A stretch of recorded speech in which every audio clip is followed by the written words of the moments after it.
The work behind me is by Carol Bove. It's from 2016. It's entitled The Bicycle. This is a sculpture that to me feels truly abstract. Its interests, its preoccupations are about color, material, and form.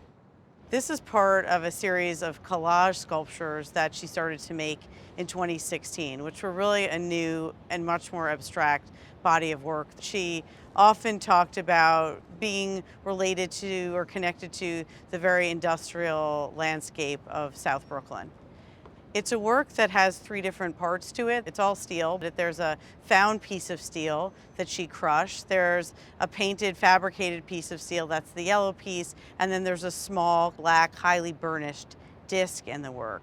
She's very deliberately playing with this idea of here are these three very disparate types of materials, different elements, but I'm going to make them work together. I'm going to make this poetry out of fusing these things together in this wonderful way.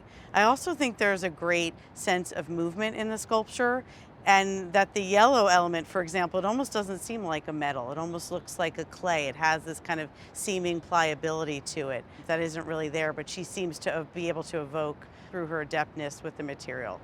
The work is titled The Bicycle, and that's interestingly a very direct reference to a painting that we have in our collection by Willem de Kooning called Woman and Bicycle from 1952-53. And in the painting, which is both abstract and figurative, the figure's wearing a yellow skirt, and it's kind of the most bold, brightest element in the painting. And she borrowed that yellow very deliberately. So I like that even though this has no direct reference to the figure in de Kooning's painting necessarily, through the title, she makes a wonderful art historical reference to another thing in the Whitney's collection.